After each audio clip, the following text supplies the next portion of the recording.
구독과 좋아요는 사랑입니다. 여러분 반갑습니다. 말씀창고의 서현 목사입니다. 오늘도 시청해 주셔서 감사합니다. 오늘은 전도서 11장 1절부터 10절 말씀입니다. 오늘 말씀은 불확실한 가운데 우리가 인생을 어떻게 살아야 될지 전도자가 이야기하고 있습니다. 특별히 오늘 말씀은 투자에 대한 이야기를 하고 있습니다. 불확실한 시대 가운데 어떻게 투자를 해야 되는지 전도자는 자신의 지혜를 나누어 주고 있습니다. 오늘 이 말씀을 통하여서 하나님께서 우리에게 주시는 마음을 함께 묵상해 보기를 원합니다. 1절 말씀입니다. 내 빵을 물 위에 던져라. 여러 날 후에 내가 다시 찾게 될 것이다. 오늘 1절 말씀은 내 빵을 물 위에 던지라고 되어 있습니다. 여러 날 후에 다시 찾을 것이기 때문입니다. 이 말씀을 우리는 어떻게 해석을 할 수 있을까요? 씨앗을 물 위에 던지면 그것이 싹이 나고 거두게 될 것이다 라고 생각하고 물질을 사람들에게 나누어 주면 그것이 언젠가 너에게 돌아올 것이다. 즉, 선을 행하면 그 선의 결과가 돌아올 것이다 라고 해석하는 그러한 해석들이 있습니다. 하지만 기본적으로 이 구절은 투자와 관련된 교훈으로 학자들은 이야기하고 있습니다. 당시에 해양으로 무역을 하였기 때문에 이 무역은 많은 부를 가져다 주는 통로였습니다. 그러나 해상으로 무역을 했기 때문에 여러 가지 변수가 발생하는 것은 어쩔 수 없었습니다. 배가 침몰할 수도 있었고 그렇기 때문에 어떻게 투자를 해야 되는지에 대해서 상당한 위기를 감수하고서 또한 그 위기를 극복하고 얻게 되는 여러 가지 유익에 대한 이야기를 하고 있다고 학자들은 설명하고 있습니다. 그래서 빵을 물 위에 던지라는 것은 해양 무역에 투자하라는 것이고 그것이 시간이 지나서 배가 돌아올 때에 큰 이익을 거두게 될 것이다 라고 해석하는 해석이 일반적이라고 말하고 있습니다. 위험하기는 하지만 투자할 것을 권고하는 내용으로 이해하는 것이 적절하다는 것이죠. 그렇습니다, 여러분. 투자라고 하는 것은 어느 정도의 위험을 감수해야 함을 전도자는 말하고 있습니다. 위험이 없는 투자는 이익도 적을 것이기 때문입니다. 그래서 이와 같이 투자에 대한 권면을 하고 있는데 중요한 것은 위기가 분명히 있기 때문에 한 곳에 모든 것을 투자하면 안 된다는 것이죠. 2절입니다. 그 땅에 어떤 재앙이 닥칠지 알지 못하니 7, 8 몫으로 나누어 두어라. 이 말씀처럼 한 곳에 투자하는 것이 아니라 여러 재앙에 대한 대비, 즉 리스크에 대한 대비를 하면서 투자를 하는 것이 지혜로운 사람의 모습이다라고 말을 하고 있습니다. 3절에 이야기하는 것처럼 재앙이 일어납니다. 구름에 물이 가득하면 비가 돼 땅에 쏟아진다. 나무가 남쪽으로 쓰러지든 북쪽으로 쓰러지든 쓰러진 곳에 그대로 놓여 있는 법이다. 평소에는 건기에 비가 내리지 않았지만 우기가 되어서 비가 내리면 그 물이 한 곳으로 모이며 강한 힘을 가지고 나무를 쓰러뜨리는 일들, 그렇게 모든 것을 쓸어가는 일들이 일어나곤 하였습니다. 그렇게 해서 나무가 쓰러지는데 남쪽으로 쓰러지든 북쪽으로 쓰러지든 쓰러지는 것은 분명한 일이었습니다. 그리고 그렇게 쓰러진 나무를 치울 사람도 없었습니다. 따라서 위기가 닥쳐오는 것은 당연하고 그것에 대한 대비를 해야 됨을 이야기하고 있는 것이죠. 주저하며 망설이는 사람들에게 전도자는 이와 같은 이야기를 하고 있습니다. 4절입니다.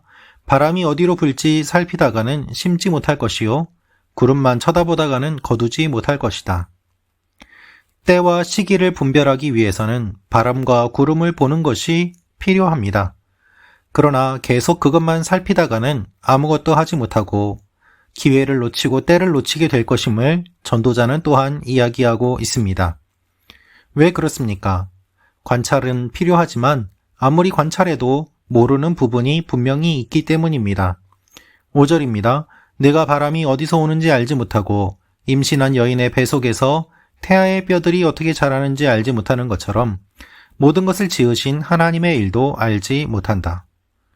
하나님의 일도 알지 못하고 이 세상에서 일어나는 일도 알지 못하고 언제 재앙이 일어날지도 제대로 알지 못하는 것, 그것이 우리의 현실임을 전도자는 분명하게 이야기하고 있습니다.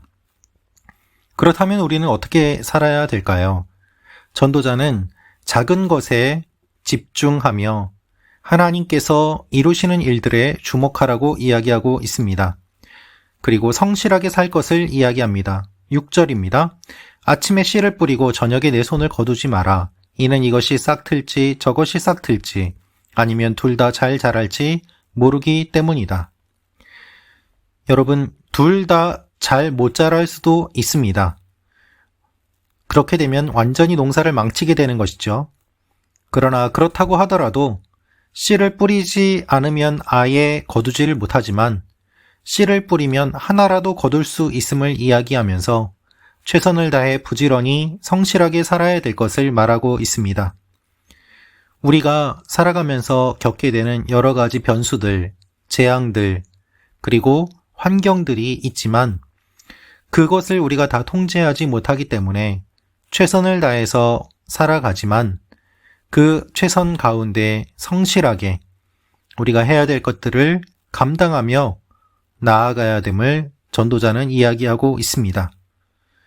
8절입니다. 사람이 오래 살려면 다 즐겁게 누리도록 하여라. 그러나 어두운 날도 많을 것이니 그날들도 기억하도록 하여라. 앞으로 닥칠 일은 다 허무하다. 모든 것에 집착하면서 작은 것에 마음을 상하고 그렇게 하루하루 망가지면서 살면 우리의 삶이 짧아지고 오래 살지 못하기 때문에 하루하루 주어지는 것들에 대해서 그것을 잘 관찰하고 하나님께서 주시는 것들을 바라보며 즐겁게 누려야 될 것들을 누리라고 이야기합니다. 왜 그렇습니까? 어두운 날들이 많을 것이기 때문입니다. 그 날들이 반드시 있습니다. 여러분, 우리의 인생은 밝은 날보다는 어두운 날이 더 많은 것처럼 보입니다. 그러나 기억하십시오. 태양은 아침이 되어서 그냥 떠오르는 것이 아닙니다. 밤새 달렸기 때문에 아침에 그 자리에서 떠오를 수 있습니다. 우리의 삶도 마찬가지입니다. 어두운 날도 많고 힘든 날도 많이 있습니다. 그것이 성경의 말씀입니다. 그러나 그것이 있음을 알고 좌절하고 낭망하는 것이 아니라 그 가운데서 하나님께서 주시는 작은 것들을 즐겁게 누리면 오래 살 수 있다고 이야기하고 있습니다. 청년은 젊음을 즐거워하고 남편은 아내를 즐거워하고 그렇게 하나님께서 주신 것들을 바라보며 즐거워하라는 것이죠. 오해하지 마십시오. 즐거워하라는 말이 낭비하고 방탕하게 살라는 말이 아닙니다. 주어진 것의 의미를 바르게 파악하고 그것을 최선을 다해서 활용하며 기뻐하는 것, 그것을 이야기하고 있는 것입니다. 10절입니다. 그러므로 내 마음에서 근심을 덜어내고 내 몸에서 악을 떨쳐버려라. 어린 시절과 젊은 시절은 허무한 것이다. 우리에게 전도자가 말하는 것은 무엇입니까? 근심을 덜어내라는 것입니다. 악을 떨쳐내라는 것입니다. 여러분, 많은 분들이 근심하며 살아갑니다. 저도 예외는 아닙니다. 목회자도 또한 목회자가 아닌 성도님들도 크리스찬이 아닌 사람들도 모두 다 이 세상을 살아가면서 근심을 덜어내지 못하고 있습니다. 우리는 잘 되는 것을 바라보면서 기뻐하지만 한편으로는 잘 되는 것이 언제 끝날지 불안해하기도 합니다. 그리고 우리가 잘 되는 것을 계속해서 유지하기 위해서 잘못된 방법을 사용하고 악한 방법을 사용하기도 합니다. 하나님께서는 우리에게 이렇게 말씀하십니다. 하나님께서 지켜주시기 때문에 그 지켜주심을 잘 관찰하고 우리에게 주어진 제한된 시간과 물질과 상황과 환경 가운데 불확실한 세상을 살아가고 있는 우리지만 하나님께서 지켜주심을 바라보며 하나님께서 주시는 것들을 기뻐할 때 오래 살 수 있다고 말입니다. 사랑하는 말씀 창고 가족 여러분, 많은 사람들이 불안해하고 우울해하고 두려움과 근심과 걱정과 또한 악을 행하면서 살아갑니다. 왜 그렇습니까? 살아남기 위해서입니다. 악한 일을 하고 싶어서가 아니라 살아남기 위해서 어쩔 수 없이 악을 저지를 수밖에 없는 그런 상황으로 몰리는 사람들이 또한 얼마나 많이 있습니까? 하나님께서는 우리가 장수하는 법이 무엇인지를 알려주고 계십니다. 오래 살려면 즐겁게 누리도록 하여라. 즐겁게 누리는 것은 무엇입니까? 하나님을 기뻐하는 것입니다. 또 여호와를 기뻐하라. 저가 내 마음의 소원을 이루어 주시리라. 시편 37편 4절의 이 말씀처럼 하나님께서 여러분의 삶 가운데 함께 하시고 여러분의 마음을 지켜주실 것입니다. 오늘 우리에게 주신 말씀을 기억하며 물질에 투자하는 것뿐만 아니라 우리의 마음과 영혼, 인생에 투자하는 것들을 생각하고 주님께서 원하시는 삶을 살아가시는 여러분과 제가 되기를 원합니다. 기도하겠습니다. 아버지 하나님, 우리가 주님께서 말씀하시는 것들을 잘 분별하게 하시고 주님의 뜻대로 사는 지혜로운 사람들 되게 하여 주옵소서. 예수님의 이름으로 기도합니다. 아멘.